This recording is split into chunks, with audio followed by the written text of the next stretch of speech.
Bonjour, chers amis. Il me fait un grand plaisir de vous accueillir aujourd'hui à notre émission de foi et télévision chrétienne. Notre conférencier, l'abbé Joseph Lainveillard, nous parle avec vigueur. Il nous enseigne cette parole qui sort de l'Écriture. « Lève-toi, Jonas, pars pour Ninive. » Accueillons chaleureusement l'abbé Joseph Lainveillard. Merci, mon frère, de m'inviter à prendre la parole avec beaucoup d'amour, beaucoup de lumière pour porter une parole d'espérance dans le cœur du peuple de Dieu. Moi, ce que je trouve assez d'intéressant et qui nous fortifie aujourd'hui, c'est que Dieu, le Dieu que nous prions, c'est un Dieu qui n'a pas de race. Le Dieu que nous prions, c'est un Dieu qui est le Père de tous ses enfants. Voilà l'une des premières leçons du livre de Jonas. Il est le Dieu universel. Il est le Dieu qui veut que tous les peuples de la terre soient soumis à sa volonté, mais dans le respect, dans la liberté. Alors, continuons à réfléchir sur ce qui s'est passé avec Jonas. Alors, Jonas, il s'est rébellé contre Dieu. Jonas a pris un autre chemin. Alors, le texte nous dit, il est parti pour Tarsis, c'est-à-dire en Espagne. Alors, Jonas est furieux contre Dieu. En réponse de ce changement, le Seigneur va lui donner une leçon. Regardez ce que nous dit le texte. Un vent violent, le Seigneur déchaîna un vent violent sur la mer. Il y eut une telle tempête que le navire semblait prêt à briser. Jonas a pris un autre chemin, il a pris un bateau pour fuir la mission du Seigneur. Et le Seigneur va lui trouver en pleine route. Oui, furieux, Jonas désire alors de mourir, il partit. Et Jonas dévoile les raisons profondes de sa rébellion contre Dieu, connaissant l'amour et la bienveillance de l'Éternel. Écoutez-moi, Jonas dévoile les raisons profondes de sa rébellion contre Dieu, car il connaît que son Dieu est amour et bienveillant.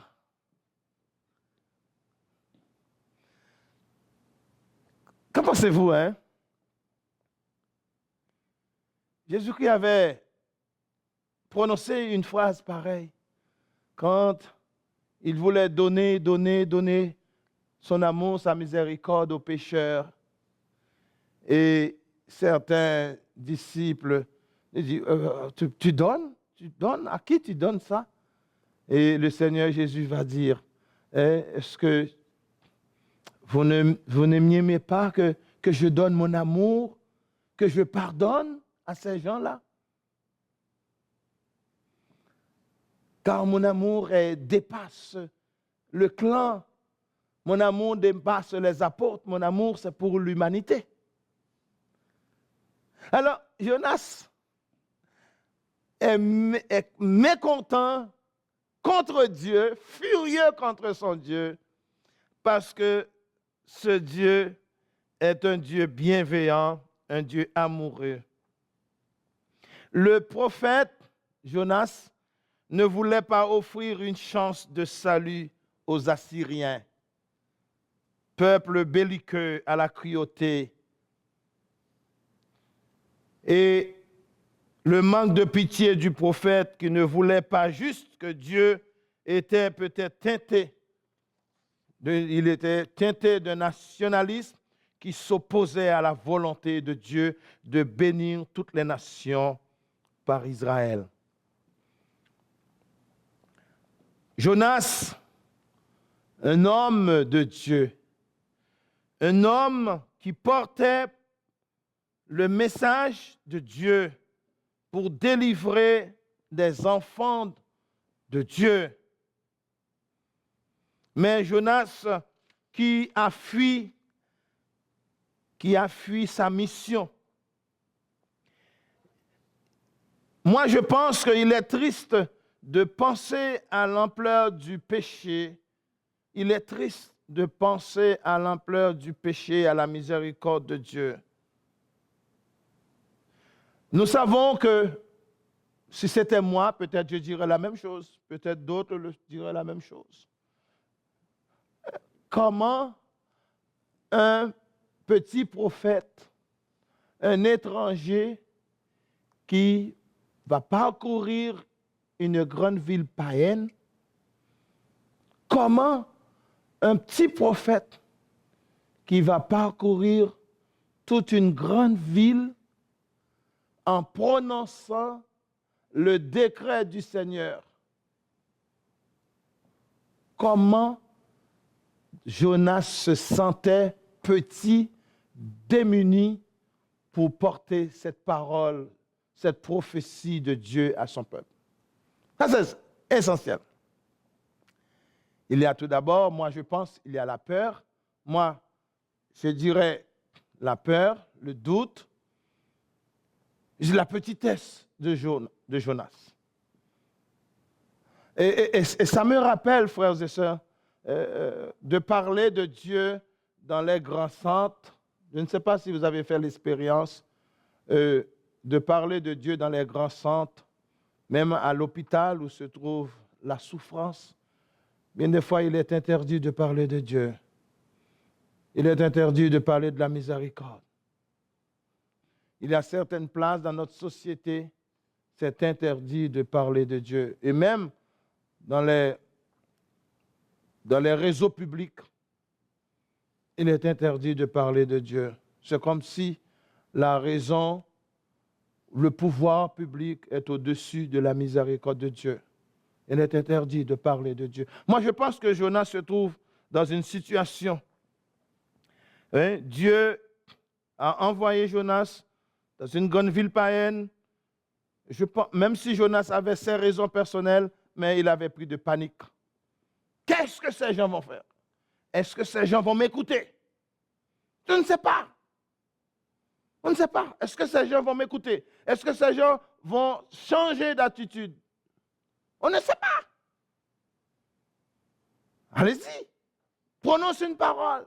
Dis une parole. Et tu verras. Ça nous arrive bien des fois. Même dans l'église, bien des fois, le message, on a eu peur de parler de certains thèmes dans l'église. C'est vrai. Mais des fois, on reste superficiel. On parle, on reste en haut. Mais bien des fois, on n'atterrit pas. Mais je le dis. Et ce n'est pas pour l'église catholique, je le dis parce que toutes les églises, ils ont l'esprit en l'air. Toutes les églises. C'est drôle, hein? C'est drôle. Et je vais vous dire une chose ce matin, que quand Saint Jacques va parler d'église, il va dire, comme communauté engagée, la vraie église, la vraie église, c'est une église qui sait écouter. Une vraie église écoute Jésus. Une vraie église annonce Jésus. Une vraie église, c'est une église convertie.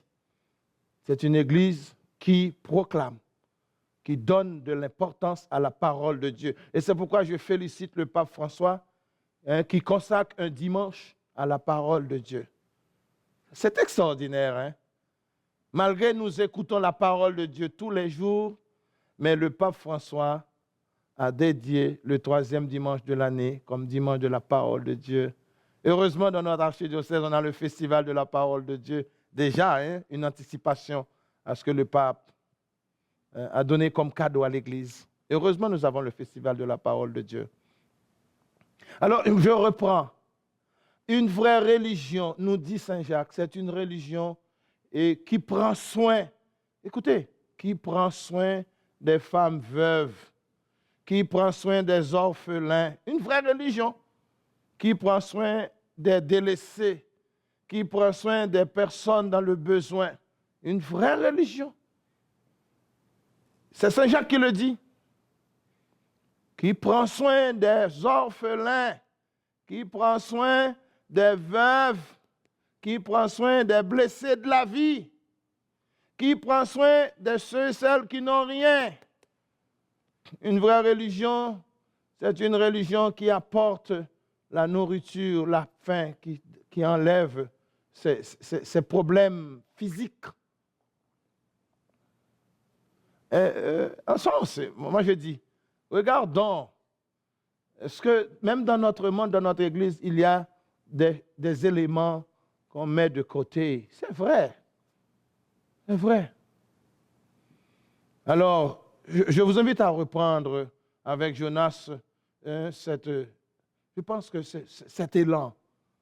Cet élan. Jonas avait eu peur d'aller dans cette ville, d'aller proclamer la parole de Dieu, d'aller porter une parole de conversion. Il avait eu peur que Dieu donne sa grâce à ce peuple. Mais nous autres aussi, aujourd'hui en 2021, n'aie pas peur de parler de Dieu, n'aie pas peur de parler de son amour, de sa bienveillance, n'aie pas peur de parler de sa miséricorde, n'aie pas peur de dire il est le Créateur. Même les savants reconnaissent qu'il y avait une main qui a créé l'univers. Mais les savants reconnaissent aujourd'hui qu'il y avait une main, il y avait un esprit qui a créé l'univers. Alors pourquoi non? Pourquoi ne parlons pas nous autres? N'aie pas peur, comme Jonas. Alors aujourd'hui, je pense que Dieu a envoyé un élément pour dire à Jonas, tu as fui ma mission, mais je vais te montrer, je suis supérieur à toi. Oui, je suis supérieur à toi. Alors, que s'est-il passé? Les gens, il y a eu une discussion. Ils ont vu que la tempête devient de plus en plus sévère. Et il tira au sort et ils ont jeté Jonas dans la mer comme signe de péché. Comme signe de péché. Comme signe d'interdiction. Comme signe du refus de Dieu.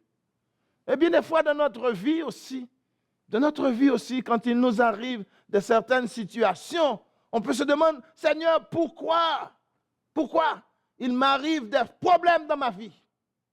Je vais vous dire, frères et sœurs, bien des fois, nous disons, Seigneur, il se passe des choses dans ma vie. Il se passe des tourments tout le temps. Le Seigneur, bien des fois, nous sommes coupables. Bien des fois, nous sommes coupables par notre attitude de beaucoup de malheurs dans notre vie. Quand nous manquons notre oui. Quand nous manquons notre oui à Dieu. Ce n'est pas qu'il est méchant, mais c'est nous, par nos manquements, par la fausseté de notre vie, qui attire beaucoup de malédictions sur nous. Et je vais le reprendre encore. Mais des fois, ce n'est pas Dieu, mais c'est nous. Nous sommes responsables de nos malheurs. Nous sommes responsables de ce qui nous arrive. Alors, ce qui s'est passé à Jonas, c'est que pendant la tempête, les autres priaient leur Dieu. Les autres priaient leur Dieu. Et Jonas dormait. Jonas dormait. Et quand le capitaine lui a réveillé, il dit, regardez, nous prions, et toi tu dors. Mais Jonas a eu conscience après, il a dit, c'est la faute de cette tempête, c'est à moi. Moi là, j'ai trouvé la grandeur de Jonas en disant aux autres que cette tempête sévère, c'est à cause de lui que Dieu lui a infligé ce bateau. Première chose dans la confession, moi je pense, on a objet de la confession ici, reconnaître son aveu, reconnaître ses torts. Quand on arrive à reconnaître ses torts, peut-être Dieu, même si dans le malheur, Dieu va te sauver. Moi je le répète encore, Jonas a a dit la vérité sur lui-même. C'est moi. C'est moi qui ai causé le mal de cette tempête. Et quand on a jeté Jonas dans la mer, la tempête s'apaisa. Regardez ce que le texte dit. Les autres commencent à prier le Dieu de Jonas. N'est-ce pas formidable ça? N'est-ce pas extraordinaire? Les autres qui priaient leur Dieu, leurs idoles, maintenant, par la foi, par le geste, par la vérité de Jonas, les autres commencent à implorer le Dieu de Jonas. N'est-ce pas un témoignage? N'est-ce pas un grand témoignage? Même si c'est une histoire, parabole, mais il y a quelque chose de gratifiant, de fortification pour nous, frères et sœurs. Les gens qui adoraient des idoles ont revenu, on commence à adorer le Dieu de Jonas. Un témoignage de la conversion. Moi, je pense qu'aujourd'hui, nous avons besoin des personnes qui puissent agir dans la vérité. Jonas a reconnu, c'est lui. Hein? Ce ne sont pas les autres. Mais des fois, nous disons, ce sont les autres. Quand le malheur arrive, ce sont les autres. Quand la maladie arrive, ce sont les autres. Il y a toujours comme, on fait comme Ève et Adam. Ce sont les autres, ce sont les autres, ce sont les autres. Mais Jonas a reconnu comme, moi je dis, comme preuve de vérité, il a reconnu, c'est lui le coupable. C'est lui le coupable. Demandez pardon à Dieu. C'est ça l'aveu. Et Dieu va lui accorder grâce. Dieu va lui accorder une seconde chance. N'est-ce pas ce que nous pouvons faire à chaque fois que nous faisons nos aveux à Dieu? À chaque fois que nous allons à la confesse, déposer dans le cœur de Dieu nos manquements, nos imperfections, nos péchés, et il y a toujours une main tendue de Dieu, de miséricorde, une main qui nous redonne cette lumière, cette nouvelle vision de vivre avec Dieu. Moi, j'ai trouvé ça ici, dans ce temps que nous vivons, nous avons besoin d'agir comme Jonas, de dire la vérité sur nous-mêmes. Et quand nous disons la vérité sur nous-mêmes, nous pouvons retrouver notre joie dans le Seigneur. Nous pouvons retrouver notre joie dans la communauté. Et bien des fois, nous culpabilisons les autres. Nous pointons le doigt sur les autres. C'est l'autre, c'est l'autre. S'il nous arrive telle maladie, ce sont les autres. S'il nous arrive tel objet, ce sont les autres. S'il nous arrive dans la pauvreté, ce sont les autres. Si le malheur arrive dans notre maison, ce sont les autres. Mais regarde toi-même. Regardez comment Jonas a attiré vers lui tout le malheur, toute la malédiction. C'est ça notre temps. C'est ce que nous avons besoin comme réalité naissante pour nous-mêmes, pour avancer avec Jésus, avancer avec Dieu. C'est extraordinaire, cette partie. Et quand on a jeté Jonas, il va se passer quelque chose de merveilleux. Vous connaissez l'histoire? Eh bien, un grand poisson, on dit une baleine, mais on dit un grand poisson va lui avaler. Un grand poisson va avaler le Jonas. Jonas va entrer dans un poisson, à l'intérieur d'un poisson, d'un poisson monstre. Ce n'est pas un petit poisson, un gros poisson. Est-ce que c'est un poisson inventé par Dieu? Est-ce que la bouche de ce poisson est une poisson inventée par Dieu? Tout le monde sait. Comment un homme puisse, un poisson de géant puisse avaler un homme.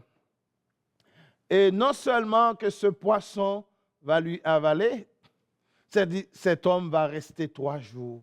Hein? Est-ce que Dieu avait préparé une maison, une place extraordinaire pour que cet homme puisse respirer là? Ce sont des images. Moi, je dis là, Mais essayons de comprendre toute l'issue de cette histoire. Oui, bien des fois, nous disons c'est une parabole. Mais ici, je demande, est-ce que le Dieu que nous disons, le Dieu du possible, est-ce qu'il ne peut pas faire de ce poisson un lieu de refuge où Jonas peut rester et comprendre le mystère de Dieu? Comprendre le mystère de Dieu. Et dans ce lieu, c'est tout un lieu de repentance. Dans ce lieu, dans ce poisson, eh bien, Jonas va écrire un psaume de pénitence, un psaume de conversion. Et je trouve assez extraordinaire à l'intérieur. C'est-à-dire, loin d'être nourri, mangé par un poisson, Jonas médite et prie. Un lieu de prière, un lieu de décision, un lieu pour adorer Dieu, un lieu pour reconnaître la puissance de Dieu. Parce que se trouver dans l'enceinte d'un monstre poisson, c'est-à-dire c'est être broyé, c'est être, déjà, Jonas devait être fini. Mais on nous dit que c'est devenu un lieu de prière, un lieu où Jonas a écrit un psaume, une prière à Dieu. N'est-ce pas un lieu de retraite pour nous? N'est-ce pas un lieu de réflexion, de méditation, quand nous sommes bouleversés par les circonstances de la vie, quand la vie nous maltraite, quand nous sommes indécis dans nos décisions, n'est-ce pas choisir un lieu de réflexion, un lieu pour rencontrer Dieu? Et c'est ce que Jonas a fait. C'est ce qu'il a réalisé. Il a écrit un psaume extraordinaire. Et peut-être je dirai quelques versets de ce psaume. Quand j'étais dans la détresse, j'ai crié vers toi, Seigneur. Et tu m'as répondu, tu n'es pas un Dieu, tu n'es pas un Dieu mort. Tu m'as répondu. Du gouffre de la mort, j'ai appelé au secours et tu m'as entendu. Du gouffre de la mort, tu m'as entendu. C'est-à-dire, Dieu vient au secours de Jonas. Tu m'avais jeté dans la mer, au plus profond de l'eau. Les flots m'encerclaient. Tu faisais déferler sur moi vague après vague. Jonas, prie Dieu. Reconnais la miséricorde de Dieu. L'eau m'arrivait à la gorge, la mer me submergeait, des algues s'enroulaient autour de ma tête. J'étais descendu à la base des montagnes. Vous voyez comment Jonas, à l'intérieur de ce monstre poisson, écrit un psaume de repentance, un psaume de conversion, un psaume où il trouve l'amour, la miséricorde de Dieu. Je dirais, ceux qui rendent un culte au faux Dieu, écoutez-moi, ceux qui rendent un culte au faux Dieu perdent toute chance du salut. C'est ceux qui rendent un culte au faux Dieu perdent toute chance du salut. Et ce matin, je te demande, quel faux Dieu que tu pries? L'argent, la matière, les veaux d'or de ce monde, le sexe, l'argent, une belle maison, quoi? La drogue. Ceux qui rendent un culte au faux Dieu perdent toute chance du salut, c'est-à-dire d'être avec Dieu. Moi non, mais moi, je chanterai ma reconnaissance. J'offrirai un sacrifice, je tiendrai les promesses que je t'ai offertes. Oui, c'est toi, Seigneur, qui m'as sauvé. Sur un ordre du Seigneur, le poisson rejeta Jonas sur la terre ferme. Moi, je trouve cette prière une prière que je peux prier en ce moment. que chaque personne puisse prier en ce moment.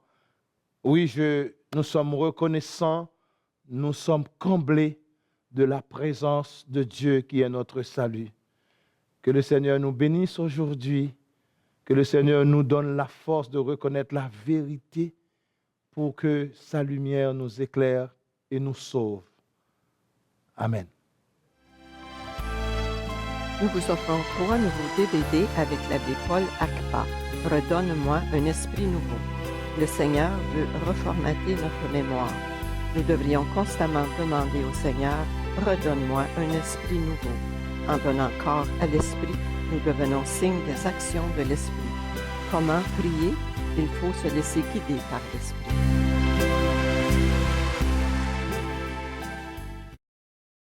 Pour continuer les œuvres de miséricorde, de repentance, de conversion, ne dites pas que vous êtes vieux. Ne dites pas que vous êtes trop jeune. Regardez Anne, regardez Abraham. Dieu les a choisis à des moments spéciaux de leur vie. Et ces hommes et ces femmes ont accompli des choses merveilleuses. Il n'y a pas d'âge. Il n'y a pas d'âge. Il n'y a pas de moyen où Dieu n'utilise pas pour permettre à ses frères, à ses enfants d'accomplir des belles choses. Il n'y a pas d'âge. Peut-être, tu pourras servir de ta parole, de tes conseils. Tu pourras servir de tes œuvres, de tes gestes bienveillants pour accomplir les œuvres de Dieu. Et je disais, lève-toi Jonas, lève-toi Michel, lève-toi Marie, lève-toi Jude, car le Seigneur a besoin de toi. Et notre mission, c'est celle que le Seigneur a confiée à ses apôtres, à Pierre, à Jean, à Jude et à nous autres aujourd'hui. Allez, faire des disciples, faire des disciples, faire des disciples et baptisez-les. Voilà notre mission. Faire des disciples et baptisez-les au nom de la Trinité. Le Seigneur nous dit d'être debout, un peuple debout, une église, une communauté debout. C'est la même mission de Pierre, la même mission de Saint Jacques, la même mission de Paul. Aller auprès des pécheurs, auprès de mon peuple.